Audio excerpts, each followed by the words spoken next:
प्रणाम गुरुजी। आपके वीडियो में एक हफ्ते से सुन रहा हूँ and I can see lot of difference in my personal life. कितने समय से आपने कहा? सॉरी, कितने समय से? एक हफ्ते से। एक हफ्ते? या, and I was fortunate enough live in Bangalore and I was able to come here actually. I've been facing problem in my personal life for last 10 years. Issue with my marital life. My wife is very aggressive and because of that I have developed some psychological problems. So I'm not staying with her. So I want to tell her that I can't tolerate all this, what is happening in our life. But I'm not able to tell her for last 10 years. Some hidden fear which I'm not able to solve. So I just wanted some guidance what I can actually. My personality is more like I don't like confrontation in general, and I'm kind of submissive person actually. So fear is there for so many years, right from childhood. But after watching your videos, I can see a lot of difference actually. See, it's very well known that one major cause of all kinds of mental problems is the institution of marriage.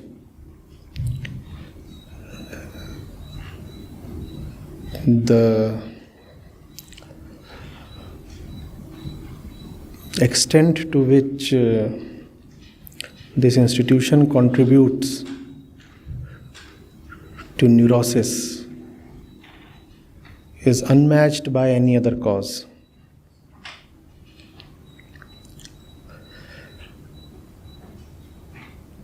Why are people afraid to move on in spite of having all kinds of humiliating and bitter experiences? For exactly the same reason, most people feel compelled to get hitched. Why are people afraid to step out of even abusive marriages? The reason is exactly the same as for those who feel compelled to get into marriages. That is the pressure to conform. That is the pressure to belong to the crowd.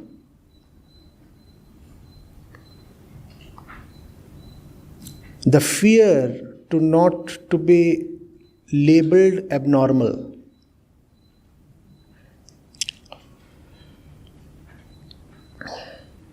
The urge not to miss out on something that has been glamorized as extremely important and central. Here in India, what are 90-95% of our movies about?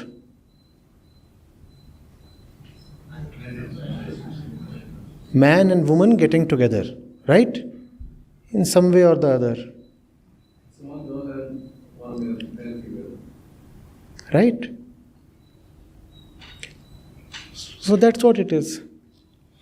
Obviously, there is the biological urge embedded in the body itself. But much more than that,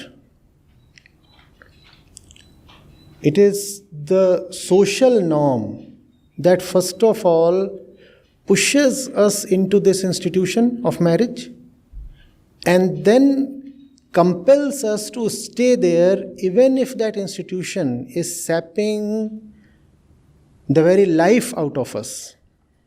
See,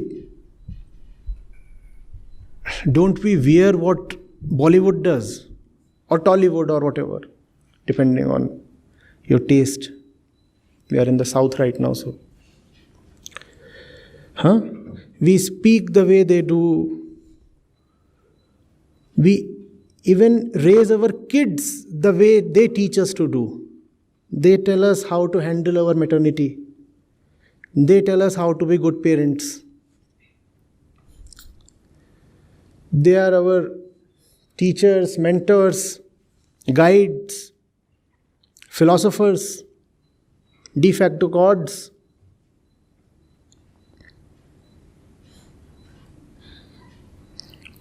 Do we see how much is our life dictated by the forces of entertainment?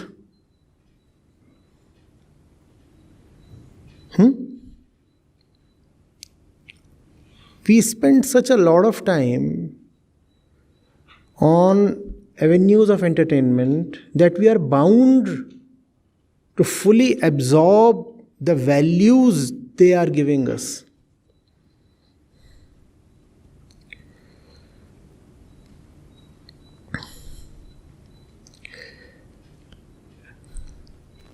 If you read the Gita, there is no man-woman angle. So that kind of center, that feeling, that very issue will not even be activated in your mind. Will it be?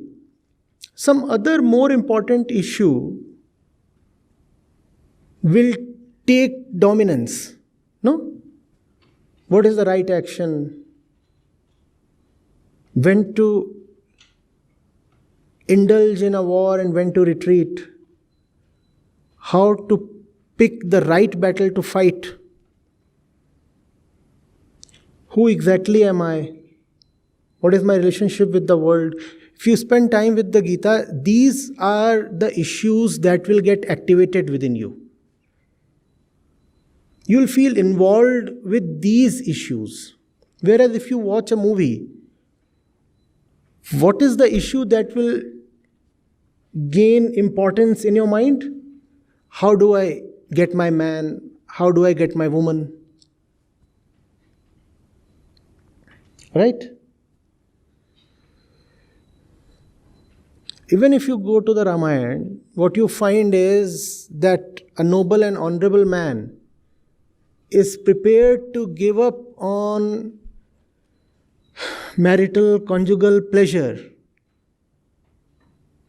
for the sake of a higher ideal. Right?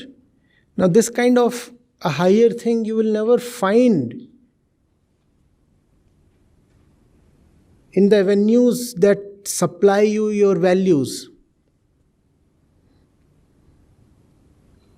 And all the time we are with entertainers. And so much of our entertainment is simply related to sex.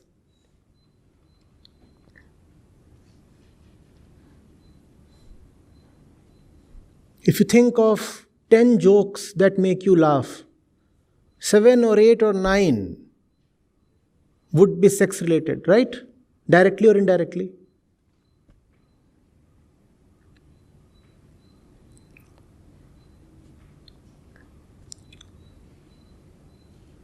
So, right from the age of 6 or 8, we become deeply indoctrinated. Please understand this. We are forcefully made to believe that the purpose of life is to chase a man or a woman.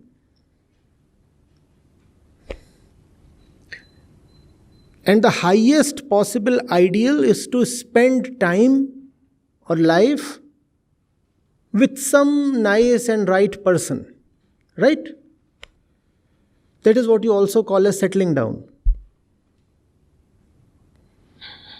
Now that ideal is ingrained in our minds from a very, very early age, and it refuses to leave us even after we turn 80 or 90. What is life for? No, life is not for a noble cause. Life is not for liberation. Life is not for knowledge. Life is not for exploration. Life is so that you can have somebody's hand in your hand. Life is for romance. Right? Life is when you have that right and perfect person with you, next to you. That's when life is right. It becomes impossible for us to even imagine a life that is not welded to somebody else's. What else is wedding? Welding, no?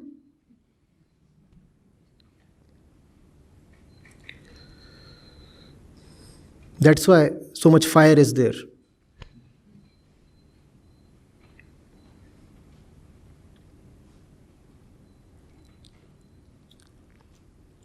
It sounds scary if you imagine, if I tell you,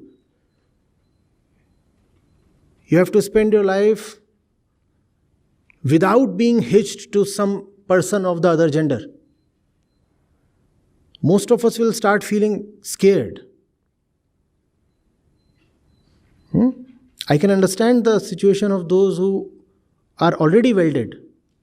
But even those who are fortunate enough to not yet have been welded, even they will start feeling scared. Oh my God, what a scary vision. All alone, what will happen to me? Where did this feeling come from? Definitely this feeling is not coming from the body. Definitely this feeling is not prakritic or genetic. Because this kind of feeling is not found in animals. Animals do form pairs, but only for a while. And then they go their own way. Till the next mating season. They are away.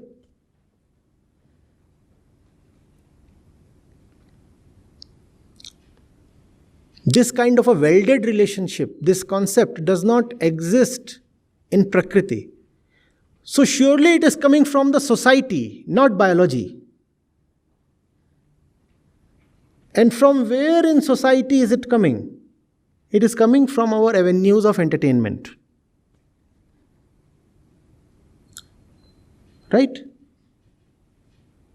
Songs. You go to YouTube, which is the most watched YouTube channel across the world. And what do you watch there? Songs. And what are those songs necessarily about?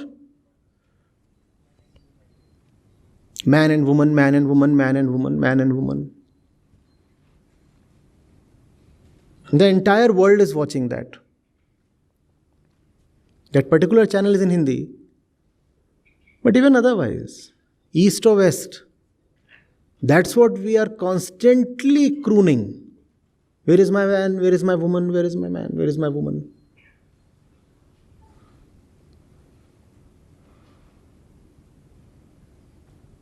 So that's the reason why the day you turn, 12?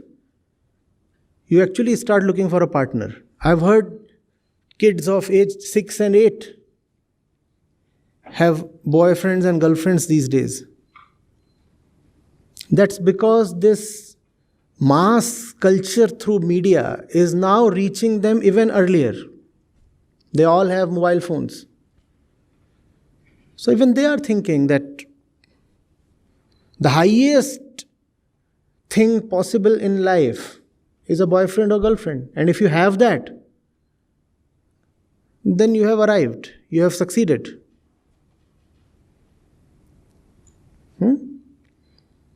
With that kind of ideal,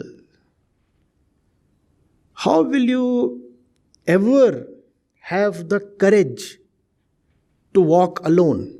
And when I say walk alone, that does not mean that you cannot be in a relationship. When I say walk alone, that means being free of the compulsion to be in a relationship. These are two very different things. You can be in a relationship out of your freedom. It is an expression of your freedom that you are in a relationship. That is possible, right? Since I am free, hence out of my choice I am in a relationship. But that's not the case very often. Most of us are in relationships not because of freedom but because of compulsion. And that's the reason why we have so many husband-wife jokes. Otherwise, how can there be something to joke about in that? You don't have mother-son jokes. You don't have brother-sister jokes. Why do you have so many husband-wife jokes? Just to mitigate the suffering a little. Just to be able to laugh at your own sorry situation a little.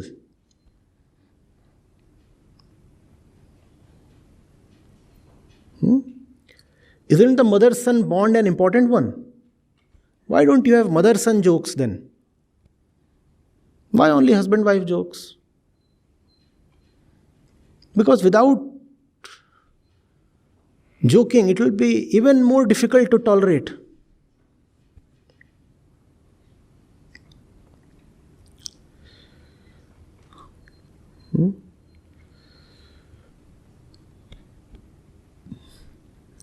This institution has ruined so many people and continues to do that on a daily basis, especially women. Here we have a man stating his predicament and suffering. But this institution has been equally, if not more, harsh upon women. Because they are even more scared to step out. Now, how is it possible for a simple, normal, average, powerless lady like me to survive all alone in this big, bad, bullying world? So she'll tolerate all kinds of nonsense and abuse and violence, but will stay put. And she'll say, oh, I'm doing it for the integrity of the family and welfare of the kids.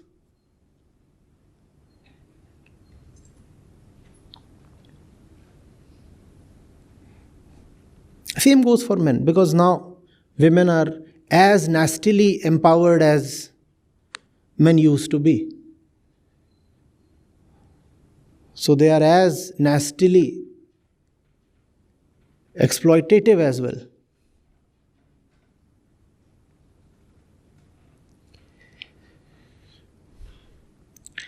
Kindly get into your own mind and ask yourself, who has taught you to put up with daily abuse and humiliation? Who declared that to be your destiny? Who is that script writer?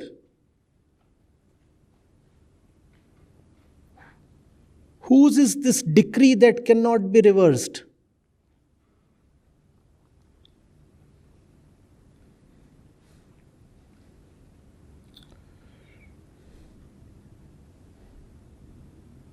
Why must you act as if you are helpless and powerless? Why must you behave as if there is no choice?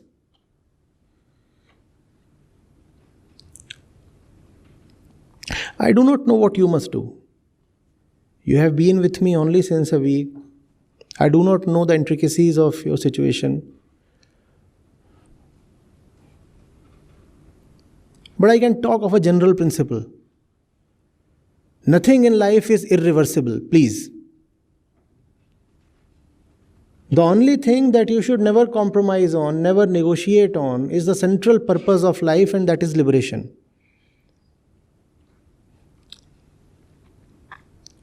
All else is dispensable.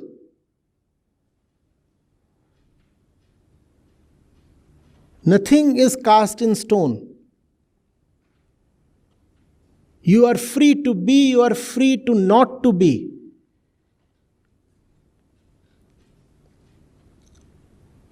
And there is no God sitting upstairs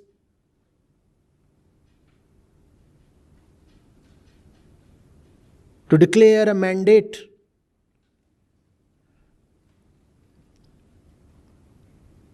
Existence will not curse you if you are solo. And there is no special reward for remaining hitched.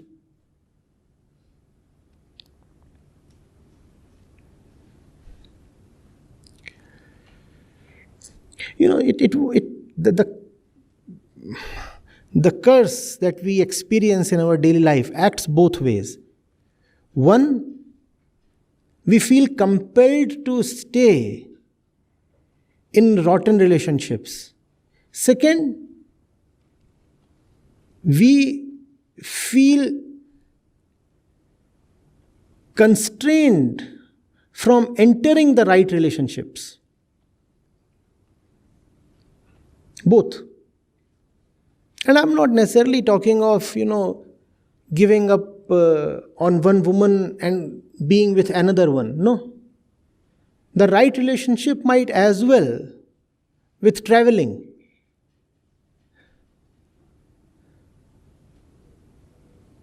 Travel that you cannot afford because the other person won't allow you to. So that relationship is not only abusive in itself, but also an impediment to another right relationship.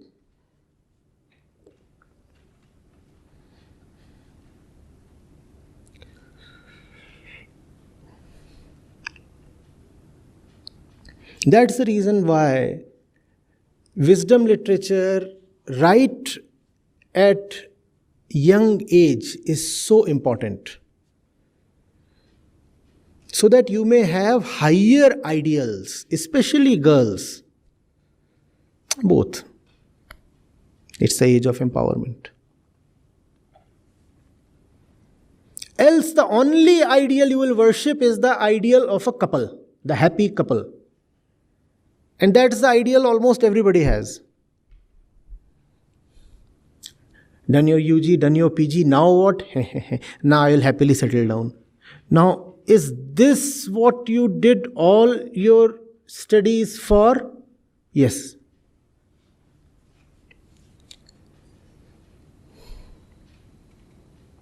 Because it is the highest thing.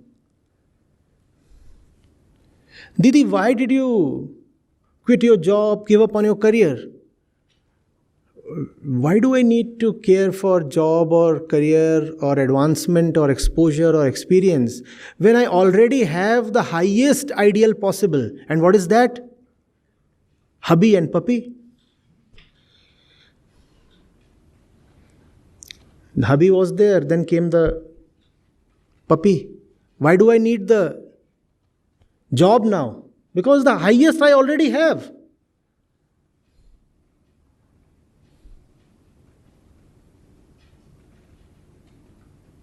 This is a great problem. You must have great ideals in life. Read great books. Watch great movies.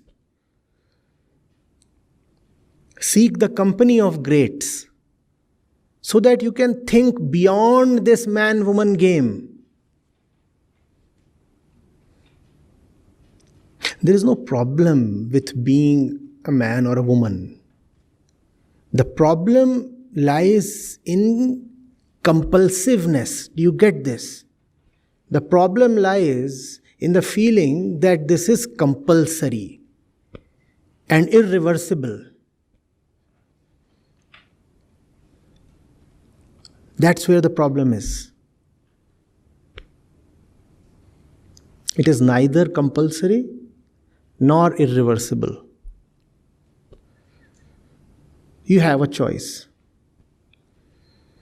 And because you have a choice, you must know that hundreds of better options are available when it comes to having a great purpose for life. You were not born to worship some person of the opposite gender of your own age. You are 28, she is 26, and what's your life for? I earn a lot and keep everything at her feet. She is my goddess. Is this the purpose of your life? Didi, what are you born for? I have gifted him 2 puppies. I bake his bread. I make his bed. I accompany him wherever he goes.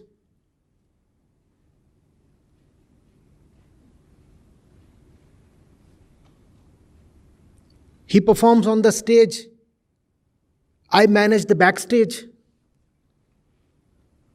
Is this what you were born for?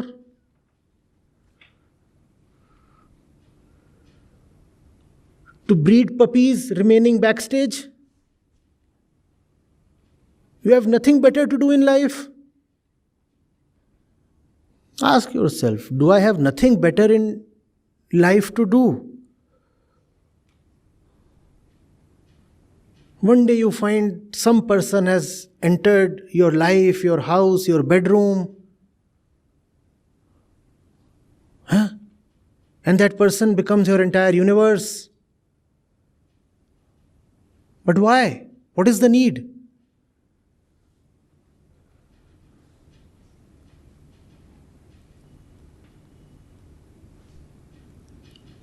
But you know, all the songs are talking only of that. What do I do? FM 91, 93, 95, 97, 99.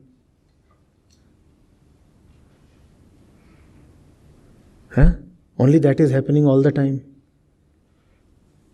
What do I do? I feel so out of place. I feel so abnormal.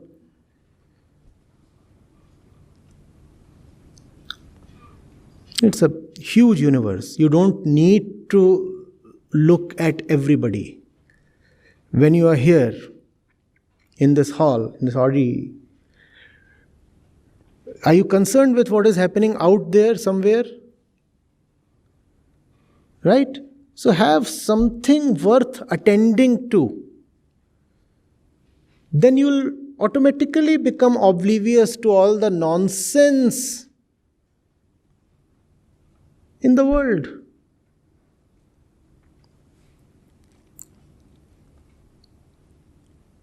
What is happening here right now surely is not normal.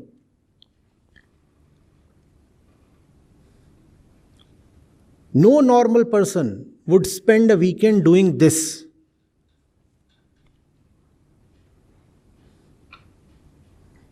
But is this making you suffer? Are you seriously unhappy being here?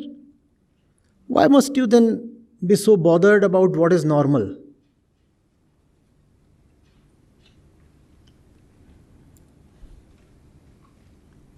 The thing is, if you are really attentive here, you are not even thinking of what is happening elsewhere, right? That's the way to live. Be so immersed in the right thing that you are left with no space, no time, no attention to spare on all the general normal nonsense. Give your life to something worthwhile, not to some average Joe or Janes.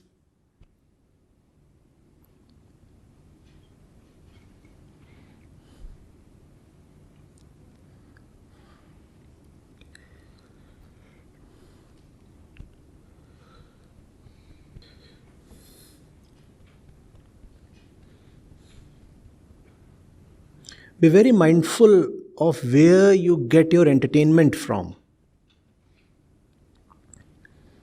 In the name of entertainment, we ingest a lot of poison.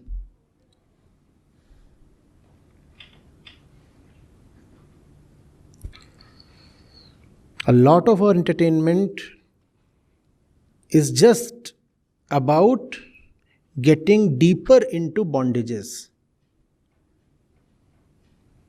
And then as you sink deeper into bondages, you find you need more and more entertainment. Because you suffer so much that entertainment becomes necessary. And learn to ask some basic questions. Do not take things as right just because they are normal. There is a difference between something being normal and something being right. Doordarshan used to broadcast the Republic Day parade. I was a kid. And every year I used to wonder, there always is a foreign dignitary as the guest on 26th of January. And I used to wonder, that man is okay, but why are my armed forces saluting that woman? What has that woman done? And sometimes it would be a woman on the dais, the president of a country, and her husband would be standing next to her. And this very obvious question would come to the child's mind. Why are India's forces and commanders saluting that other one? But that question does not come to most people's mind. We believe it is normal, Man and woman, they are together, they are one unit. How are they one unit? How are they one unit? If they are one unit and the man is a PhD, then you start calling the woman also as doctor. Do you do that?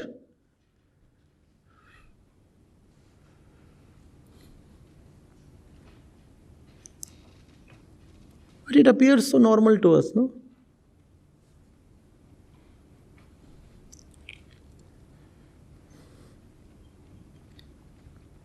If I were with someone, a lady, and she were to be the guest of honor on a podium, I would squarely refuse to accompany her. It's her right and her prerogative. Who am I to share the dais with her? What have I done? What's my qualification? How do I deserve to be there, up there? And that's something very obvious, no?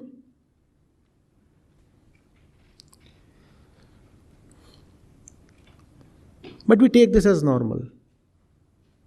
The two are now soulmates or something, so they are two bodies and one unit. If they are one unit, let only one of them eat.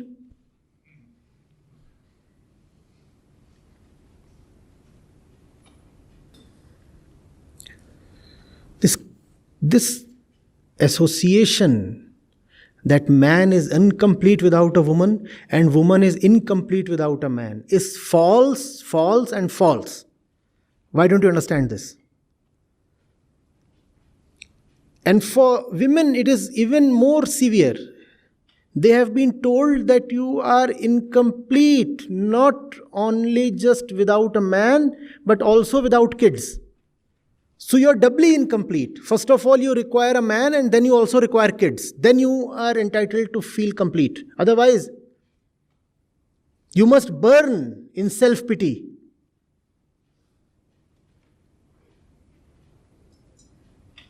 Yes, we are incomplete. But that incompleteness cannot be filled by a person of the opposite gender. Our incompleteness is spiritual. And we need great purposes and great ideals in life to get rid of our incompleteness. Forming a pair, getting married is a very cheap and obviously ineffective way of trying to feel fulfilled. It will not help. It's a bad medicine that will only aggravate the disease.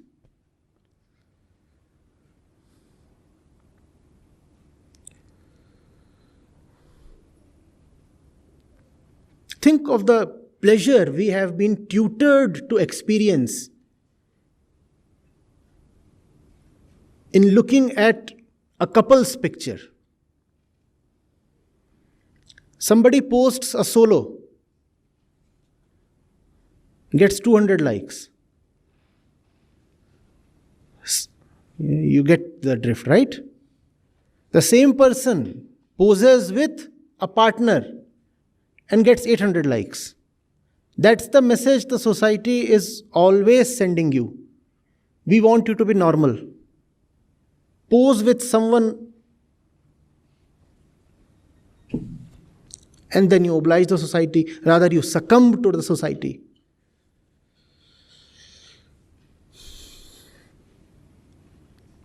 No issues with being with someone, but not under pressure. Not as an obligation.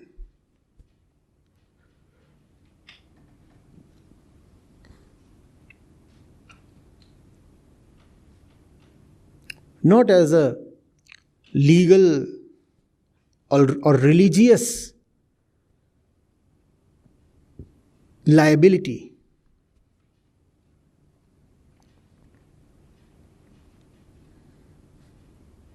Legal, religious, or social.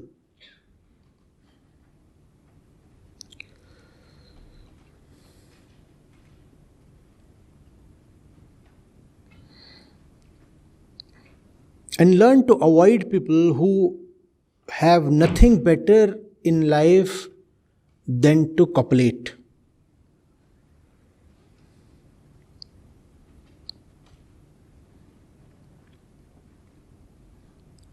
We have an entire section of society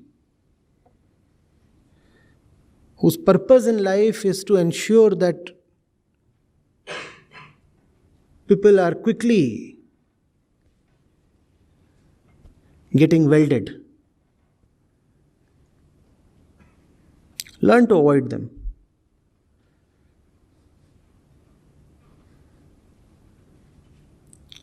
And if they still try to stick around, push them away. They are infectious.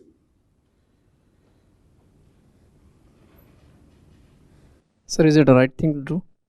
Is it the right thing to do to push them away if they are dependent on you? If someone is infected and comes too close to you, what are you supposed to do? Embrace, hug, kiss? Yes? Either run away or push away.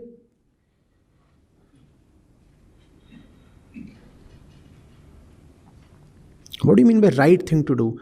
You understand the question? A false morality has been implanted within. A false morality.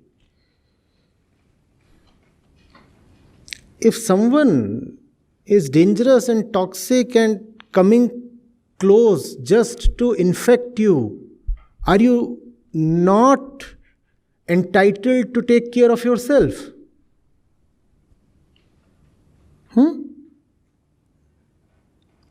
But the false morality says, oh, but that person wants me to form a pair, so that person must be a well-wisher. How do I be rude to him? What you don't understand is that that person is not your well-wisher. That person is toxic.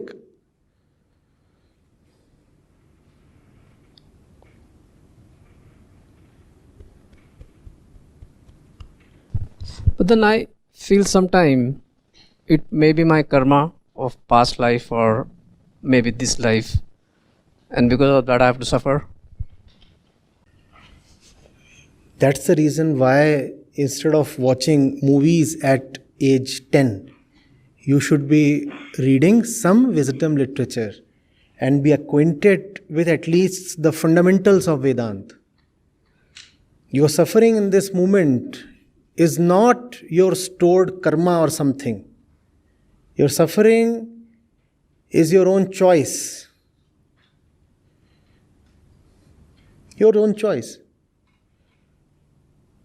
You choose to remain the sufferer. You can opt out of the suffering.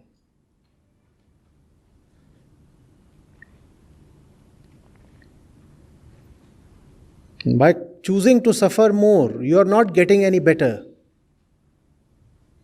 You are not washing away your sins or something.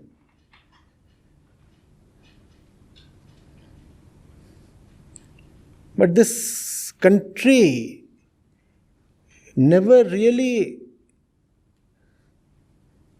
gave Vedant the respect it deserves.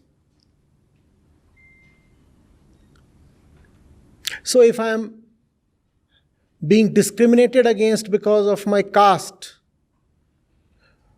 I should not protest or strive to be free. Why? I'm just paying for the sins of my previous births. It's my prarabdha or sanchit karma.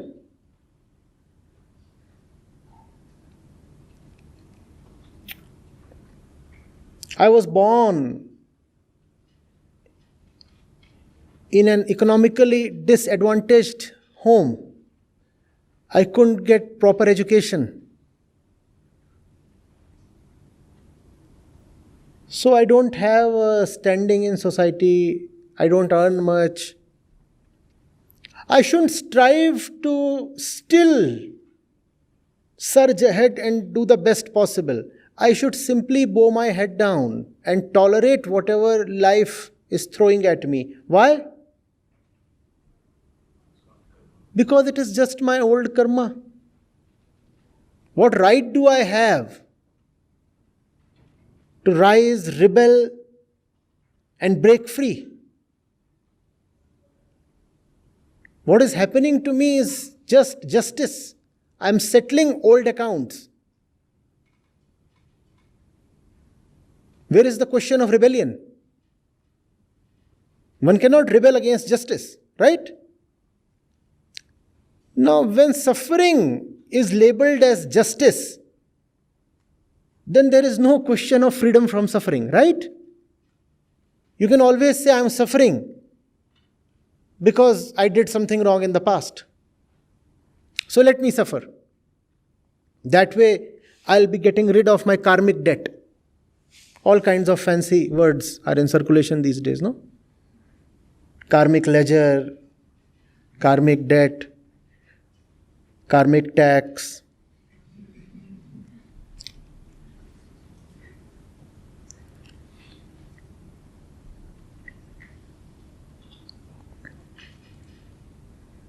All that is just,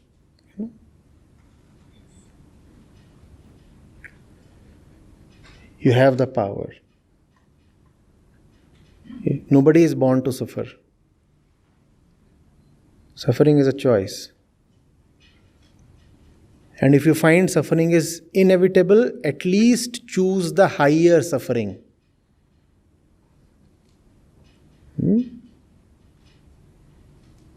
I have repeatedly said, many times in life, Anand or joy is nothing but the name of the higher suffering.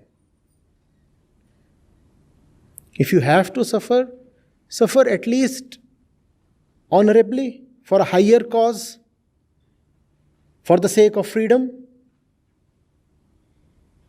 Why must you suffer like an animal in yoke?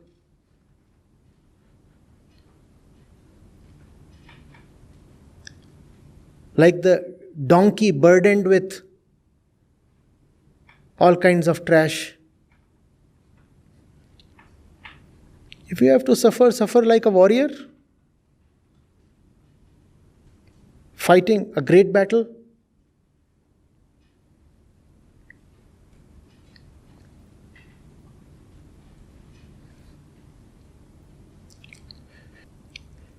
There are bigger things in life than a girl or a boy, a man or a woman, a husband or a wife. These are small things. Are you getting it? The man cannot be your God. The woman cannot be your goddess. Stop this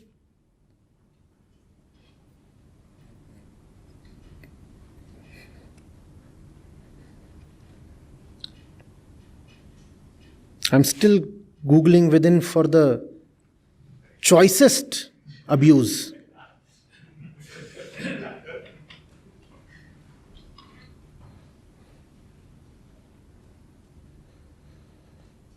What nonsense is this?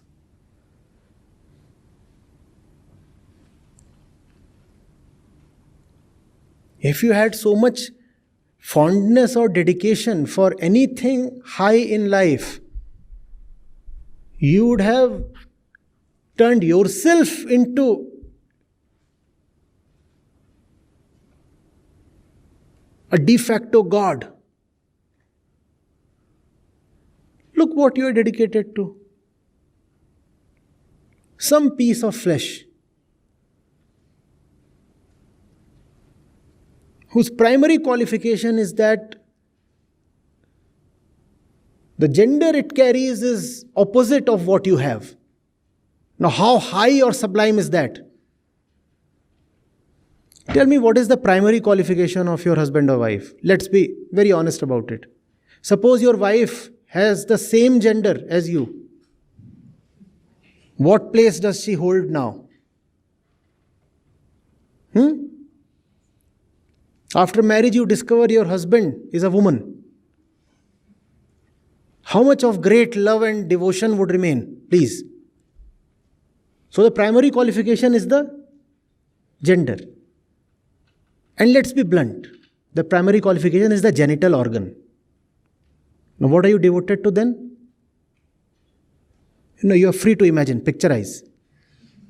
This is what I have devoted my entire life to. Somebody's genital. How beautiful. How sublime. How aromatic. You are born for this? Then what are you doing?